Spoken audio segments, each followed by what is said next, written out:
Hi there, welcome to the latest episode of my 10-minute moan. And on this episode, we'll look into what's happened in America with regards to the UN RWA and how that leaves Humza looking by his continued support of the UN RWA. Now, there's been a deal on appropriation bill between the White House and the Congress in America, which includes a ban on funding UNRWA until at least March next year, 2025.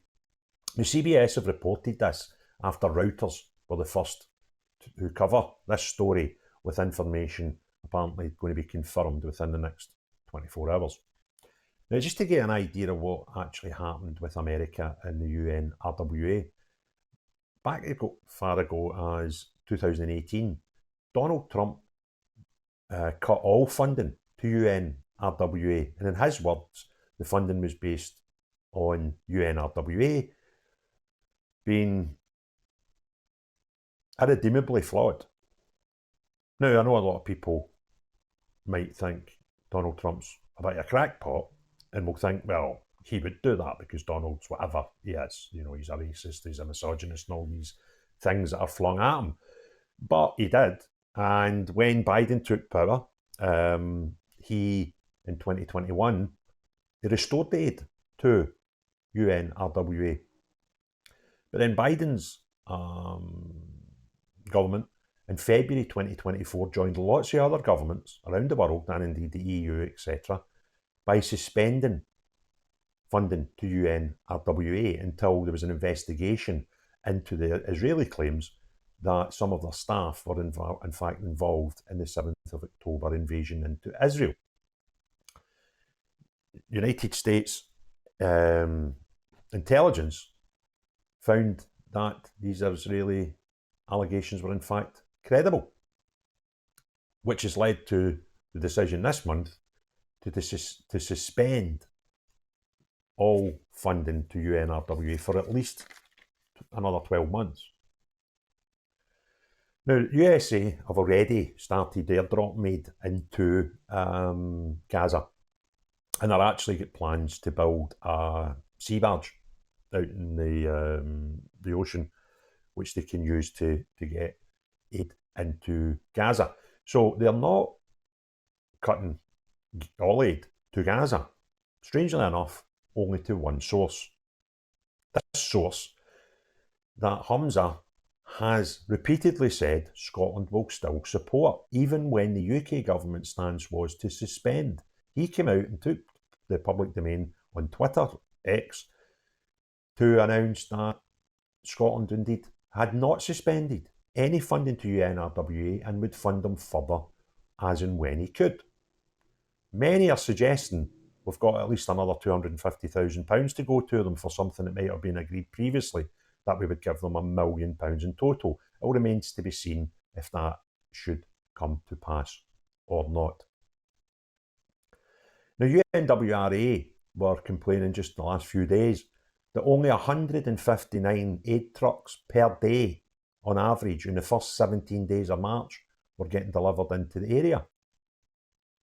That's over 2,700 trucks in just over a fortnight. But UNRWA are saying this isn't enough aid. That's no factoring in other agencies putting aid in. That's no factoring in the airdrops from America, etc., etc. So I don't really know how much aid you need to keep 500,000 people fed and watered and in medical supplies.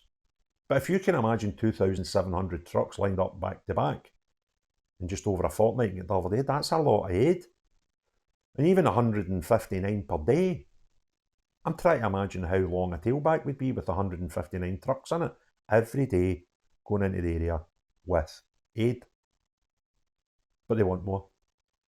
And America's supplying them more and I don't think America's the only country in the world that's supplying aid to Gaza, out with UNRWA's 159 trucks per day.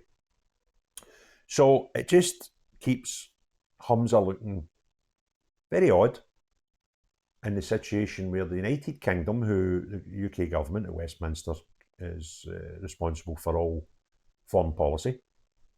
They have said previously that we are currently suspending all aid to UNRWA, yet the First Minister of a local assembly stroke parliament within the United Kingdom has stated publicly, and not on just one occasion, that that's not the case for Scotland. Now, Humza Yousaf will not be aware of every single thing that's going on in the UK government's foreign policy, because it's nothing to do with him. It's not a devolved power. You'll be aware of some of it, I would imagine. So when you come out and you make claims that are totally against the UK government's foreign policy, that to me is a bit strange.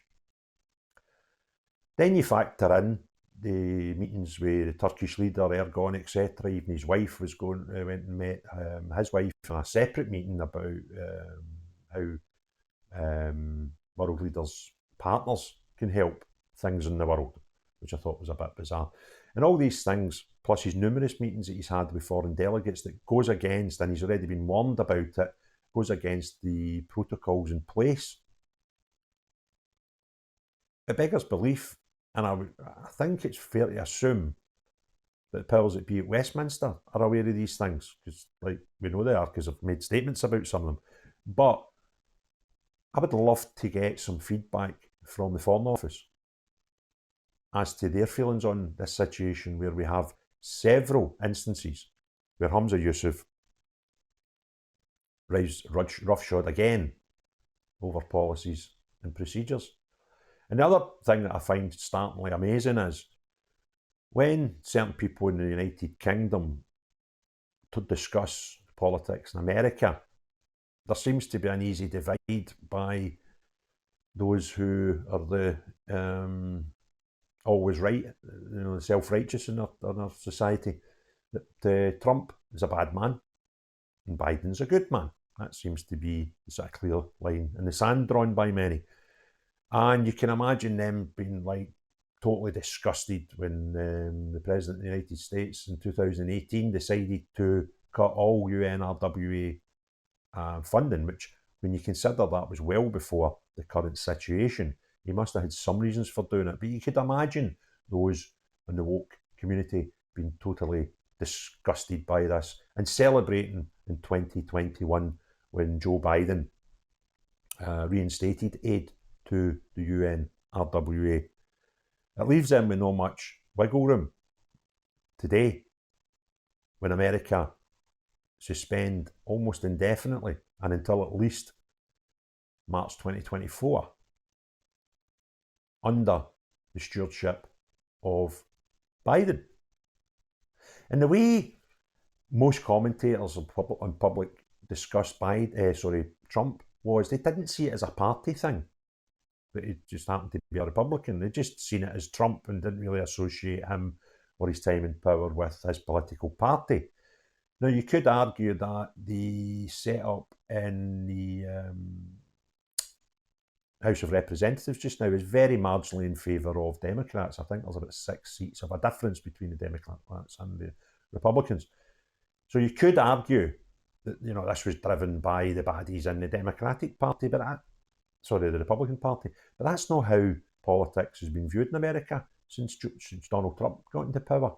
It was Trump, not Republican. And the fact that the House of Representatives is very marginally controlled by the Republicans.